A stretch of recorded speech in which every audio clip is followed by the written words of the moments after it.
31 metre நீளம், 7 metre அகலம், 282 ton wait. மிகப்பெரிய ஒரு கப்பல் நியூயார்க்கிலிருந்து இத்தாலிக்கு போகுது. போன கப்பல் ஒரு மாதத்திலேயே தர தட்டி நிற்கிறது.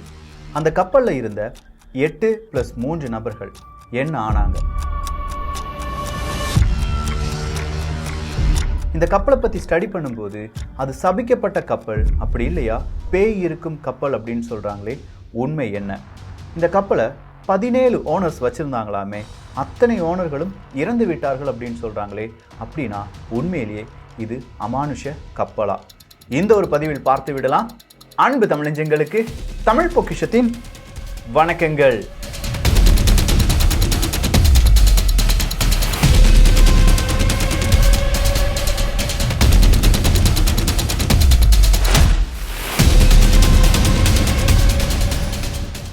கப்பலினுடைய பெயர் மேரி செலஸ்டா. 1872 வருடம் நவம்பர் மாதம் 7ஆம் தேதி மேரி செலஸ்டா அப்படிங்கிற கப்பல் நியூயார்க்கில் இருந்து இத்தாலிக்கு போகுது. ஜெனோவா அப்படிங்கிற ஒரு இடத்துக்கு போகுது. அப்படி போகிறது தான் அந்த கப்பலினுடைய பிளான். ஸோ இது கிட்டத்தட்ட ஒரு 20-25 நாட்களுடைய பயணம். 25 நாட்களுடைய பயணம்.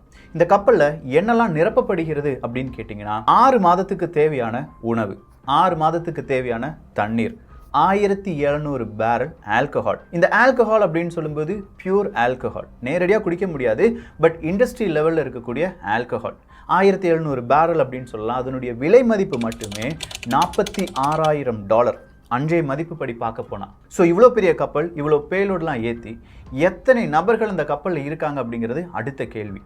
8 க்ரூ மெம்பர்ஸ்.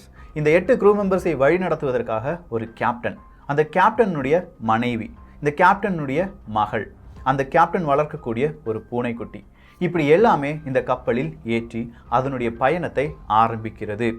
பயணம் இந்த கடல் அப்படின்னு சொல்லும்போதே கடல், டெசர்ட், இது இரண்டுமே ஒன்று தான்.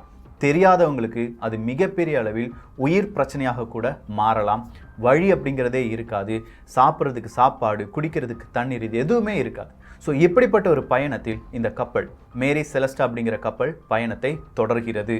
இந்த பயணம் தொடர்கிறது அப்படிங்கிறது மட்டும்தான் தெரியும்.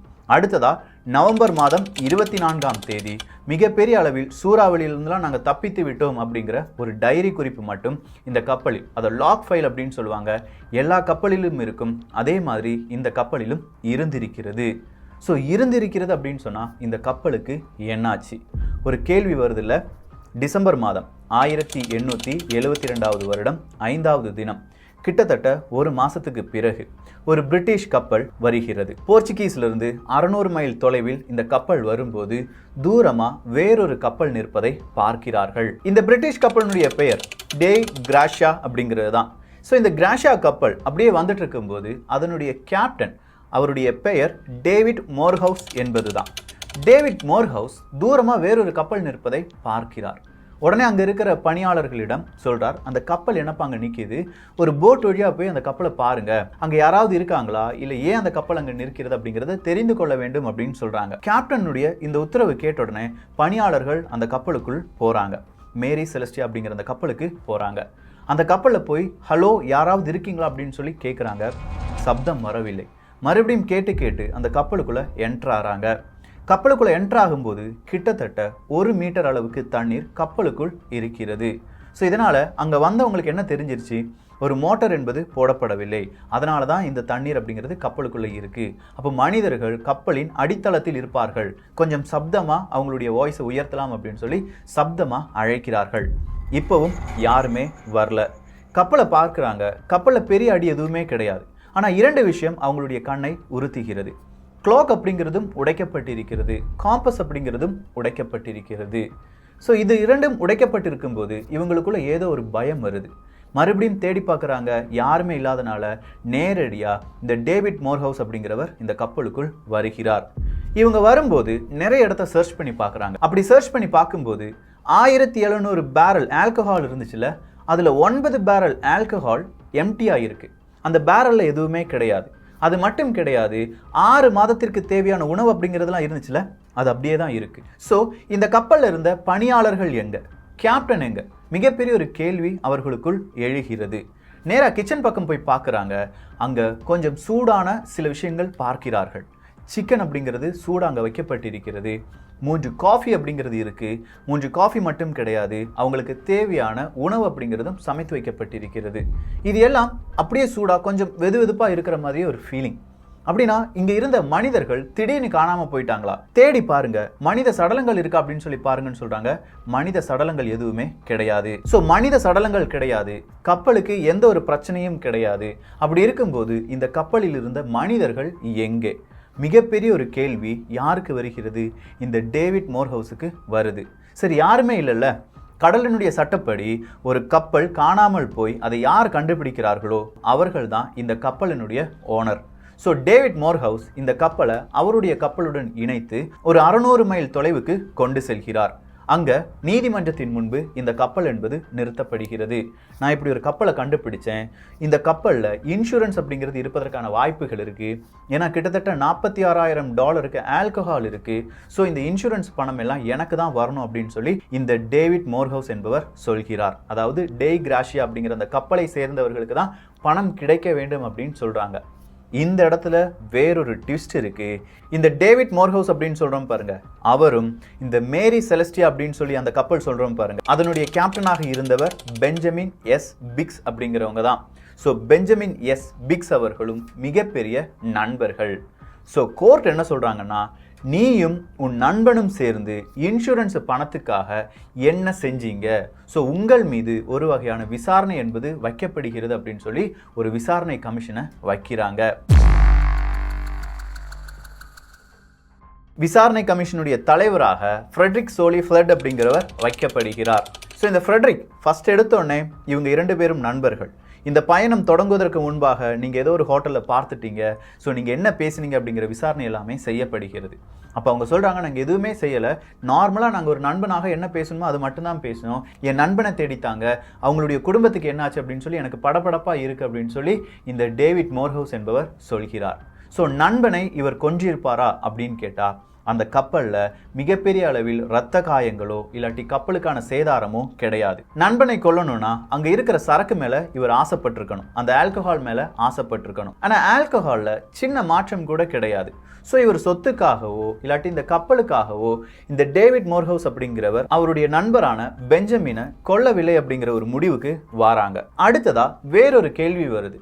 இந்த பெஞ்சமின் அப்படிங்கிற, அதாவது அந்த மேரி செலஸ்டே அப்படிங்கிற அந்த கப்பலுடைய கேப்டனாக இருந்த பெஞ்சமின் அவங்களுடைய க்ரூ மெம்பர்ஸை கொன்னுட்டு அவனுடைய நண்பனான டேவிட் மோர்ஹவுஸுக்கு இன்ஃபர்மேஷனை கொடுத்து அப்படி கிடைக்கிற இன்சூரன்ஸ் பணத்தை பாதிக்கு பாதி எடுத்துக்கிடுவாங்களா அப்படிங்கிற வேறொரு கேள்வியும். இப்படி ஒரு கேள்வி வந்த உடனே வேறொரு கேள்வியும் வருகிறது.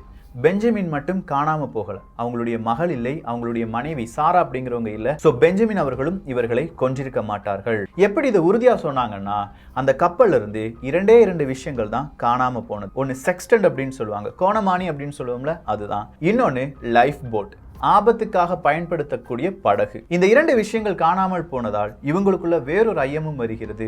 இவங்களை யாரும் கொன்றிருக்க மாட்டார்கள், இவர்களே, அதாவது இந்த மேரி செலஸ்டே அப்படிங்கிற அந்த கப்பல் இருந்த க்ரூ மெம்பர்ஸ் எல்லாருமே லைஃப் போட் வழியாக தப்பித்திருப்பார்கள், 11 மனிதர்களும் தப்பித்திருப்பார்கள் அப்படிங்கிற ஒரு முடிவுக்கு வராங்க. ஆனால் இந்த 11 மனிதர்களும் தப்பித்திருப்பார்கள் என்றால் இது கடல் கொள்ளையர்களுடைய அட்டகாசமாக இருக்குமா அப்படிங்கிற ஒரு கேள்வி வருது. கடல் கொள்ளையர்கள் இவ்வளோ பெரிய அட்டகாசம் செஞ்சு ஆல்கஹால் 1700 பேரல் ஆல்கஹால் எல்லாம் சும்மா விட்டுட்டு போக மாட்டாங்க. ஸோ இந்த ஒரு விஷயம் நாடு முழுவதும் பரவுகிறது. பிரிட்டன், போர்த்துகீஸ், இப்படி எல்லா இடங்களுக்கும் பரவுது. இது ஒரு கோஸ்ட் கப்பல் அப்படின்னு சொல்றாங்க, இல்லாட்டி சபிக்கப்பட்ட கப்பல் அப்படின்னு சொல்றாங்க. இது ஏன் சபிக்கப்பட்ட கப்பல் அப்படின்னு சொல்லணும் அப்படின்னா, இந்த மேரி செலஸ்டியாவினுடைய வரலாறு என்ன, இதை தேடி போறாங்க சில நபர்கள். இந்த வரலாறை தேடி போகிற நபர்களில் ஷெர்லாக் ஹோம்ஸ் அப்படிலாம் சொல்கிறோம் பாருங்க, ஆர்த்தர் அவர்கள், இவங்க எல்லாருமே அடக்கம். நிறைய பேர் இதை வச்சு பெரிய பெரிய படம் எல்லாமே எடுத்திருக்காங்க. ஸோ இந்த வரலாறை அவங்க தேடி போகிறாங்க. மேரி செலஸ்டியா அப்படிங்கிற அந்த கப்பல் ஆமசோன் அப்படிங்கிற ஒரு கப்பலாகத்தான் முதலாக உருவாக்கப்பட்டது. அந்த கப்பலில் ஆமசோன் அப்படிங்கிற ஒரு கப்பல் உருவாக்கிட்டாங்க. அந்த கப்பலில் முதல் கேப்டனாக அந்த கப்பலினுடைய உரிமையாளரே வருகிறார். ஆனால் அவருடைய பயணம் முடிவதற்கு முன்பாக, வெறும் 9 தினங்கள் பயணம் தான், அந்த பயணம் முடிவதற்கு முன்பாகவே அங்கே கேப்டன் என்பவர் இறந்து விடுகிறார். ஒரு விதமான காய்ச்சல் வந்து நடுக்கடலிலேயே இறந்து விடுகிறார். இப்படி இருந்தது மட்டும் கிடையாது, அதே கப்பல் வேறொரு கப்பல் கூட மோதவும் செய்கிறது. ஸோ இப்படி மோதின கப்பலை ஷிப்யார்டுக்கு கொண்டு வந்து சரிப்படுத்திட்டு இருக்காங்க. அப்படி சரிப்படுத்துற இடத்துல திடீர்னு தீ விபத்து ஏற்படுகிறது. மறுபடி பார்க்க போனா இந்த கப்பலை விற்று விடலாம் அப்படின்னு சொல்லி அந்த ஓனர் நினைக்கிறார். ஸோ அவர் கப்பலை விற்கிறார். அதை வாங்குற ஒரு மனிதர் இருந்தார் பாருங்க, அவருக்கு மிகப்பெரிய அளவில் பிஸ்னஸ் லாஸ். இந்த கப்பல் வந்தனால தான் நமக்கு பிஸ்னஸ் லாஸ் ஆகுது அப்படின்னு சொல்லி யார் என்ன விலைக்கு கேட்டாலும் இந்த கப்பலை கொடுத்து விட வேண்டும் அப்படின்னு சொல்லி அடுத்த ஓனர் நினைக்கிறார். வேறொரு மனிதர் இந்த கப்பலை வாங்குகிறார். இப்படி கப்பலை வாங்கும் மனிதர் கடைசியா ஒரு ஓஷன் கிராசிங் அப்படிங்கிறத செய்ய போகுது. கிராஸ் பண்றதுக்கு முன்னாடி வேறொரு கப்பல் கூட ஆக்சிடென்ட் ஆகுது. இப்படி ஆக்சிடென்ட் ஆகும்போது அந்த கப்பலை சரிப்படுத்த வேண்டும் அப்படின்னு சொல்லி நினைக்கிறார். அவர் கப்பலை வாங்கின தொகையை விட கூடுதலான தொகையை செலவழிக்க வேண்டியதாக இருக்கிறது. இதே மாதிரி கிட்டத்தட்ட 11 வருடங்களில் 17 ஓனர்ஸ் அப்படிங்கிறவங்க இந்த கப்பலை வாங்கி விற்று விட்டார்கள். ஸோ இப்போ இந்த கப்பலை வைத்திருப்பது யார்? அதாவது மேரி செலஸ்டி அப்படிங்கிற கப்பலினுடைய கேப்டன் யார்? பெஞ்சமின் என்பவர் தான். இந்த பெஞ்சமினும் அவருடைய சகோதரரும் சேர்ந்து தான் இந்த கப்பலை வாங்கியிருக்கிறார்கள். இந்த கப்பலுக்கு மொத்தம் சொந்தக்காரர்கள் 4. அதில் ஒரு மனிதர் தான் இந்த பெஞ்சமின் பிரிக்ஸ் அப்படிங்கிறவர். பெஞ்சமின் கொஞ்சிருக்க மாட்டார். இங்கே வந்த டேவிட் மோர்ஹவுஸ் கொஞ்சிருக்க மாட்டார். அப்படின்னா கடற்கொள்ளையர்களும் கிடையாது. ஸோ சூறாவளி ஏதாவது வந்துருச்சு அப்படின்னு பார்த்தா கப்பலுக்கு எந்த சேதாரமும் கிடையாது. பெர்முடா ட்ரையாங்கிள் வழியாக வந்ததா, அதன் வழியாக இவங்க இறந்துட்டாங்களா அப்படின்னு பார்த்தா அப்படின்னா லைஃப் போட் எங்கே போச்சு, இல்லை ஏலியன்கள் கடத்திட்டாங்களா இப்படின்னு சொல்லி பல தியரியை கொண்டு வராங்க. ஒவ்வொரு மனிதர்களும் கொண்டு வராங்க. 1900 இந்த ஒரு வருடத்தில் எல்லாமே ஒரு விதமான டைரி பல ஆஃபீஸ்க்கு போகுது. அந்த டைரியில் என்ன சொல்லியிருந்தாங்கன்னா, நான் அதே கப்பலில் மேரி செலஸ்ட் அப்படிங்கிற கப்பலில் இருந்தேன். நான் ஒரு கைதி, அமெரிக்காவிலிருந்து இத்தாலிக்கு தப்பித்து போவதற்காக அந்த கப்பலில் இருந்தேன். அந்த கப்பலில் மிகப்பெரிய அளவில் சூறாவளி வந்துச்சு அப்படின்னு சொல்லி ஒரு நபர். இன்னொரு டைரியில் அதெல்லாம் கிடையாது, அங்கே இருக்கும் கேப்டனை எல்லாரையும் கொன்னுட்டார், நான் தப்பிச்சிட்டேன் அப்படின்னு சொல்கிற வேறொரு நபர். இப்படி பல டைரிஸ், பலவிதமான விசாரணைகள். ஆனால் கடைசி வரையிலும் இந்த மேரி செலஸ்டா அப்படிங்கிற கப்பலுக்கு என்ன ஆனது என்பது யாருக்குமே தெரியலை. 2019 வரை இதுக்கான இன்வெஸ்டிகேஷன் நடந்துட்டு தான் இருக்கு. 150 வருடங்களாக தொடரக்கூடிய ஒரு மர்மம் தான் மேரி செலஸ்டா. நீங்களும் தேடி பாருங்க. இது மர்மங்கள் நிறைந்த ஒரு கப்பல். சபிக்கப்பட்ட கப்பலா?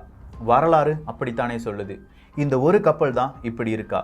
இதே மாதிரி பல மிஸ்ட்ரி கப்பல்களுடைய வரலாறே இந்த உலகத்தில் புதைந்திருக்கிறது.